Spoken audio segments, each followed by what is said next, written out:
कैसे हैं आप सब लोग। संडे का दिन है तो आप लोगों के सवालों का जवाब देना बनता है यहाँ पर, जो कि हम हमारी वेबसाइट manandmotor.com से उठाते हैं और इंस्टाग्राम से भी उठाते हैं। तो सबसे पहला जो सवाल पूछा है वो पूछा है जय ने। तो जय कह रहे हैं कि सर हमें एक गाड़ी चाहिए 9 लाख के अंदर, क्या डिजायर ZXi लेनी चाहिए या अभी जो स्कोडा रैपिड राइडर आई है वो लेनी चाहिए।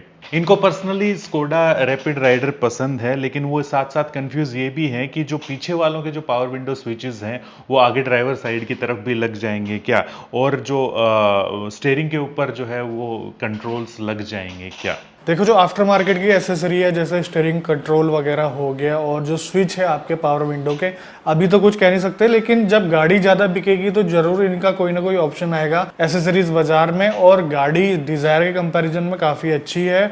और लेकिन एक चीज़ यहाँ पर देख लेना, अगर आपको कम चलानी है तभी लेना, क्योंकि डिजायर जैसा माइलेज नहीं मिलेगा इस गाड़ी में, पहले आपको बता दे रहे हैं। बाकी फर्स्ट क्लास गाड़ी है ये, चलाने में भी तो मजा आएगा। और साथ के साथ एक और बात मैं यहाँ पर बताना चाहूंगा कि यार सिर्फ ये जो छोटे छोटे फीचर जो हैं, ये बिल्कुल ना के बराबर फीचर है, इनकी वजह से अगर आप गाड़ी को छोड़ दोगे तो यार ये तो मेरे ख्याल से थोड़ी सी बेईमानी होगी। मुझे नहीं लगता कि इनकी खास कोई जरूरत भी है। क्यों करवाना है ऐसा काम, जो स्टॉक है उसको रहने दो। पावर विंडो के स्विच चारों दरवाजों में है, ये बहुत बड़ी बात है। पीछे वाला अपने हिसाब से एडजस्ट कर लेगा यार। खाली बैठा रहता है वो। अगला जो सवाल पूछा है वो वैभव ने पूछा है। वैभव कह रहे हैं कि Hyundai i20 सेकंड जनरेशन है इनके पास 2014 वेरिएंट, जो कि इन्होंने 2.5 लाख के अंदर ली थी, लेकिन अभी जो इनकी कीमत जो मिल रही है वो लगभग 370 से 390 के आसपास इनको कीमत मिल रही है। ये पूछ रहे हैं कि क्या इस गाड़ी को इनको बेच देना चाहिए। लेकिन ये भी एक सच है कि जैसे ये गाड़ी बेचेंगे तो नई गाड़ी भी खरीदना चाहेंगे जिसके ऊपर कम से कम 8 लाख रुपए खर्च करेंगे। तो ये कह रहे हैं कि मेरे को क्या करना चाहिए भैया, थोड़ा सा बताओ यहाँ पे। सबसे पहली बात तो 2.5 लाख में ये गाड़ी आपको मिल कैसे गई यार, इतनी अच्छी डील, इतनी जबरदस्त डील यार, ये मानना पड़ेगा इस चीज को लेकर। और अभी वास्तव में जो इसकी मार्केट वैल्यू है वो इतनी है, लगभग 4 लाख के आसपास, 4 लाख से नीचे वगैरह। लेकिन आपको काफ़ी ज़्यादा फायदा तब होगा जब आप इसे रखेंगे और इसको 4-5 साल बाद बेचेंगे, तब आपको 2.5 लाख में ही इसका जो है रिसेल वैल्यू मिल जाएगी। यानी कि जो अगर अभी आप नई गाड़ी खरीदोगे इसको बेचकर, तो यहाँ पर जो है 4 से 5 लाख आपको थोड़ा सा और ऐड करना पड़ेगा, अगर आप इसी की तरह फीचर्स वाली गाड़ी चाहते हैं तो आपने अगर 2-3 साल रख के बेचोगे तो 2.5 लाख में ली थी, इतने में तो निकल ही जाएगी ना यार। तो मजे बड़े लो प्यार इस गाड़ी के। लेकिन साथ साथ ये भी लिखा है कि इसकी जो माइलेज है वो 12 से 14 kmpl है। तो जब आपकी रनिंग ही ज्यादा नहीं है तो क्या टेंशन लेनी यार, है ना। अगला जो सवाल पूछा है वो सुयोग ने पूछा है। वो ये कह रहे हैं कि इनकी जो रनिंग है वो 2200 से लेकर के 2400 किलोमीटर के बीच में है, लेकिन ये एक डीजल गाड़ी लेना चाहते हैं। एस्पायर ट्रेंड डीजल या अल्ट्रोज XM डीजल लें, दोनों के बीच में कंफ्यूजन है। और साथ के साथ ये कंफ्यूज है स्कोडा रैपिड राइडर जो अभी आई है पेट्रोल के अंदर और नेक्सॉन XM पेट्रोल के अंदर। इन्होंने देखा है रवि का वीडियो जिसके अंदर वो 25 की माइलेज निकाल रहे थे नेक्सॉन से, और ये कह रहे हैं कि मेरी ड्राइविंग हैबिट भी वैसी है, बिल्कुल लाइट फुट से जो है मैं चलाता हूँ, अच्छी माइलेज निकाल सकता हूँ। तो क्या इन दोनों गाड़ियों में मैं CNG लगवा सकता हूँ। और साथ के साथ ये भी बता रहे कि ऑल्ट्रोज के पेट्रोल और डीजल वेरिएंट में लगभग 2 लाख का अंतर है, ऐसा ही एस्पायर के पेट्रोल और डीजल वेरिएंट के अंदर लगभग 1.25 लाख का। थोड़ा सा कंफ्यूज है, बताओ क्या करें। देखो, सबसे पहली बात ये है कि वो जो नेक्सॉन वाली वीडियो है उसका थोड़ा सा क्लियरेंस देना चाहूंगा मैं यहाँ पर आप लोगों को। देखो यार, वो जो गाड़ी थी मैंने हाईवे पे चलाई थी और उसकी स्पीड मेंटेन करी थी 6th गियर में लगभग 60 से 65 के आसपास, जो कि प्रैक्टिकली पॉसिबल नहीं है, जिसकी वजह से आपका माइलेज जो है काफ़ी ड्रॉप होता है अगर आप उसे नॉर्मली चलाते हैं। तो ऐसा चला पाना बहुत ही रेयर केस है, और गाड़ी में सिर्फ 2 लोग बैठे हुए थे। और तीसरी चीज, वो MID का माइलेज था, 2-3 का वेरिएशन उसमें रहेगा। अब बात आती है यहाँ पर आपको चलानी है 2500 किलोमीटर महीने की, तो सिर्फ आप यहाँ पर डीजल कंसीडर कीजिए, डीजल में एस्पायर कीजिए, क्योंकि उसका जो डीजल है उतना ज़्यादा महंगा नहीं है।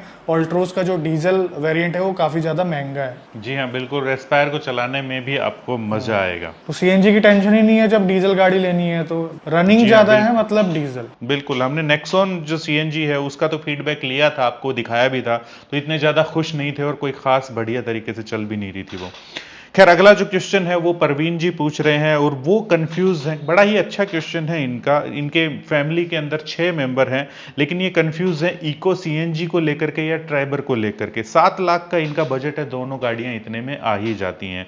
और साथ के साथ ये कह रहे हैं कि सीएनजी स्टेशन भी इनके आसपास अवेलेबल है और दोनों गाड़ियों का जो है वो सर्विस स्टेशन जो है वो भी अवेलेबल है। तो थोड़ा सा कंफ्यूज है, क्या करना चाहिए? देखो अच्छा डिसीजन रहेगा फैमिली के लिए ट्राइबर के साथ जाना, और रनिंग अगर कम है 1000 किलोमीटर के आसपास है तो सीएनजी का कोई मतलब नहीं बनता है। अगर लगाओगे भी तो काफी स्पेस की ऐसी की तैसी हो जाएगी ट्राइबर के अंदर। बिल्कुल, और जो ट्राइबर है वो एक फैमिली कार ज्यादा लगती है इको की बजाय। इको थोड़ा सा वैसे भी कमर्शियल यूज के लिए ज्यादा यूज करते हैं। अगर आपका उस टाइप का यूज है तो भले ही आप इको के ऊपर जा सकते हैं। अगला जो क्वेश्चन है वो राघवेंद्र पूछ रहे हैं। राघवेंद्र कह रहे हैं कि 6 लाख के अंदर जो है इनको अच्छी सेफ्टी वाली, good build quality, good mileage वाली और अच्छी परफॉर्मेंस वाली जो है गाड़ी चाहिए।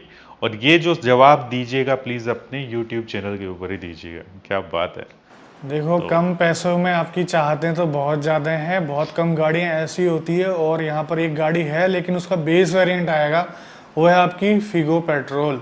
और काफ़ी लोग सोचते हैं आप फोर्ड की गाड़ियां बहुत ही रिकमेंड करते हो लेकिन बिकती तो है नहीं।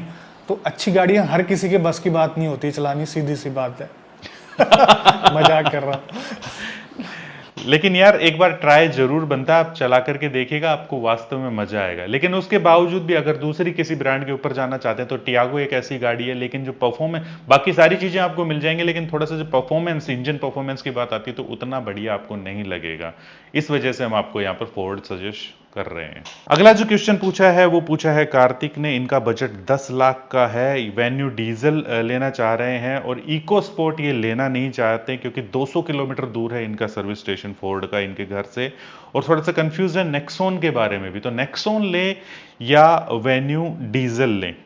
और ये हिमाचल में रहते हैं तो पिकअप और पावर वाइज थोड़ी सी अच्छी गाड़ी चाहिए इनको। मेंटेनेंस कॉस्ट भी थोड़ी सी कम चाहिए और माइलेज वगैरह भी अच्छी चाहिए। इनकी फैमिली 4 मेंबर की है। 5-9 जो है वो ज़्यादा हाइट का बंदा है, बाकी सबकी 5-7 या इससे कम है। देखो स्पेस का तो कोई इशू नहीं है क्योंकि 4 ही बंदे हैं तो वेन्यू में भी काम चल जाएगा। नेक्सॉन का क्या था कि थोड़ा सा अच्छा स्पेस था वेन्यू के कंपैरिजन में। बाकी जो चीज़ें हैं उसमें ये है कि दोनों गाड़ियाँ खरी उतरती हैं, आपके बजट के अंदर भी आ जाएगी। लेकिन आप यहाँ पर डिसाइड कर लेना क्योंकि टेक्निकली नेक्सॉन का सर्विस कॉस्ट थोड़ा सा कम है क्योंकि 15,000 के इंटरवल में उसकी ऑयल चेंज वाली सर्विस होती है, जबकि वेन्यू की 10,000 किलोमीटर पे होती है। देखो यार मेरे को यहाँ पर क्या लगता है कि कई बार ऐसी सिचुएशन आ जाती कि दोनों ही गाड़ियां एक दूसरे की बिल्कुल नेक टू नेक टक्कर की होती हैं और कीमत में भी बहुत ज्यादा अंतर नहीं है। जो आपकी रिक्वायरमेंट है दोनों गाड़ियां बेहतरीन तरीके से पूरा कर रही है यहाँ पर। तो जरूरी नहीं है कि यार एक दूसरे से कोई गाड़ी अच्छी ही हो। आपकी ड्राइविंग हैबिट्स के ऊपर डिपेंड करता है। दोनों ही गाड़ियों को एक ही दिन टेस्ट ड्राइव कीजिए और जो आपके मन को भा गई वो गाड़ी आप ले लीजिएगा। ठीक है। अगला जो क्वेश्चन है वो पूछा है ध्रुव राज ने और ये कह रहे हैं कि निसान किक्स टर्बो पेट्रोल का इंजन ज्यादा पावरफुल है तो क्या उसको क्रेटा के ऑप्शन में लेना सही है?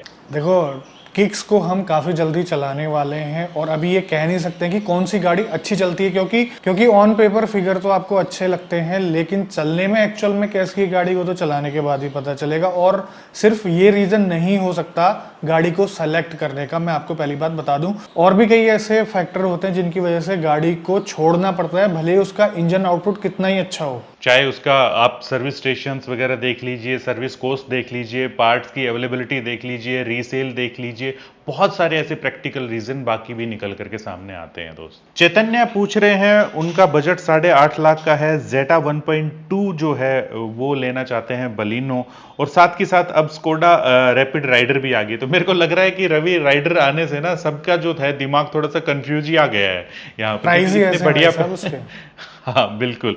तो लेकिन इनका भाई इनको ये कह रहे कि यार वो 1 लीटर इंजन है, वो तो थोड़ा सा बलिनो से तो थोड़ा सा नीचा ही रहेगा। तो थोड़ा सा बताओ इनको। टर्बोचार्ज इंजन है, थोड़ा सा साइज में कम ही रहते हैं लेकिन पावर आउटपुट उसका ज़्यादा रहता है। ये चीज़ भी आपको देखनी पड़ेगी। आपको अल्टीमेटली पावर से ही मतलब है, ना ही इंजन के साइज से। और साथ के साथ ये थोड़ा सा मेंटेनेंस और सर्विस से भी थोड़ा सा चिंतित है। तो मैं यहाँ पर बता दूं कि उन्होंने काफ़ी सही प्राइस में गाड़ी निकाली आम आदमी को देखते हुए। तो मुझे ये लगता है कि वो थोड़ा सा सर्विस का भी अपना सुधार करेंगे यहाँ पर। ये तो आने वाले टाइम में पता चलेगा वैसे यार। लेकिन यहाँ पर देखा जाए तो स्कोडा का सर्विस कॉस्ट मारुति से ज्यादा है, लेकिन बराबर तब हो जाता है जब मारुति वाले भी सिंथेटिक ऑयल डालते हैं आपसे बिना पूछे। तो जैकब पूछ रहे हैं यहाँ पर 2009 वैगनार है इनके पास VXI और बहुत ही बढ़िया कंडीशन में है। वो कह रहे हैं कि जब 15 साल हो जाएंगे तो उसके बाद भी उसके एक्सटेंड करवाना चाहते हैं, क्योंकि ये इनके फादर की गिफ्ट करी हुई गाड़ी है। और दूसरा ये है कि ये कंफ्यूज हैं 2020 की जो है वो क्रेटा के अंदर, लेकिन इनको पसंद आ रहा है SX वेरिएंट। और ये कह रहे हैं कि यार सेल्टोस भी है ऑप्शन के अंदर, लेकिन सेल्टोस की सर्विस को लेकर के बड़ा पंगा है, क्योंकि इनके दोस्त ने ली है और उसको काफ़ी चीज़ें जो है दिक्कतों का सामना करना पड़ रहा है उनको। तो क्या कहेंगे? देखो सर्विस का ये है सीन कि किया के सर्विस स्टेशन जैसे जैसे बढ़ते जाएंगे ये इशू कम होते जाएगा आने वाले टाइम में। अभी की अगर बात करें तो हुंडई की सर्विस कहीं ना कहीं आगे है, क्योंकि बहुत सारे सर्विस सेंटर हैं, उसके पास इतना लोड नहीं है। और रही बात भाई आपकी 15 साल पुरानी गाड़ी को एक्सटेंड करवाने की, तो वो तो आपकी अभी भी 4 साल बाकी हैं। तो 4 साल बाद ही पता चलेगा कि गवर्नमेंट सेम पॉलिसीज रखती है कि एक्सटेंड करवा सकते हो कि नहीं करवा सकते हो। मैं समझ सकता हूं कि आपका इमोशनल टच है अपनी गाड़ी के साथ, तो मत बेचिएगा, साथ में रख लीजिएगा उस गाड़ी को। चिन्मय पूछ रहे हैं, वो ये कह रहे हैं कि 2016 वैगनार VXI है इनके पास। जब गाड़ी ली थी तब सेफ्टी का इतना नहीं पता था, अब इनको सेफ्टी का पता चल गया है, लेकिन अभी भी 1 साल की जो EMI इनकी गाड़ी की बाकी है। तो ये कह रहे हैं कि इस गाड़ी को बेच करके कोई नई गाड़ी आप सजेस्ट कीजिए कि क्या करना चाहिए मेरे को। बजट इनका लगभग 6.5 लाख का है और सब्सक्राइबर है ये हम दोनों के। बहुत बहुत धन्यवाद, आपने हमारा जो चैनल है सब्सक्राइब करा। और दूसरी चीज़ यहाँ पर मैं आपको बता दूं कि 1 साल की EMI बची है। EMI ख़त्म होने के बाद कम से कम 1 साल चलाने का सुख लो बिना किस्तों के इसको, क्योंकि आपकी गाड़ी अभी अच्छी कंडीशन में होगी जहाँ तक मैं समझ सकता हूँ। तेज स्पीड में ना चलाएं, लिमिट में चलें, सेफ्टी का पूरा ध्यान रखें, तो कुछ नहीं होगा। और आपने जो बजट बताया है 6.5 लाख, इस बजट में आने वाले टाइम में काफ़ी अच्छी गाड़ियाँ आ जाएंगी। इस चीज़ को आप तब डिसाइड करना। जी हाँ, तो कहने का मतलब यह है कि रख लीजिए फिलहाल अभी इस गाड़ी को। अगला जो सवाल है वो पूछा है मिस्टर मोडिया ने। वो ये कह रहे हैं कि इनको एक जरूरत है SUV की, लेकिन इनको होंडा सिटी पसंद है। ठीक है, ये मंथ में एक बार गांव जाते हैं और इनको एक नदी में से गुजरना पड़ता है 1 किलोमीटर। ठीक है, तो ये क्या लें, मतलब कि SUV लें, मतलब कि क्रेटा लें या होंडा सिटी लें? थोड़ा सा कंफ्यूज है। देखो यार, आपकी मजबूरी है यहाँ पर SUV लेना। आपने अपनी ख्वाहिशों को, आपने अपनी चाहतों को दबा के रखना पड़ेगा यहाँ पे। बिल्कुल। या मैं एक और चीज बता, 2 होंडा सिटी ले लो, है ना। नदी के इस बार एक रख लेना, जब नदी तक जाओ तो एक बार नाव पकड़ करके फिर दूसरी तरफ जाओ और फिर उधर से निकल जाना। इग्नोर करो, इग्नोर। तो ये थे दोस्तों आप लोगों के सवाल, जो इंटरेस्टिंग सवाल थे वो हमने लिए थे, और आप सब लोग भी रिलेट कर पा रहे होंगे इन सवालों से। आपको भी जवाब मिल गए होंगे जिन्होंने नहीं पूछे लेकिन उनके मन के अंदर शंका है वो।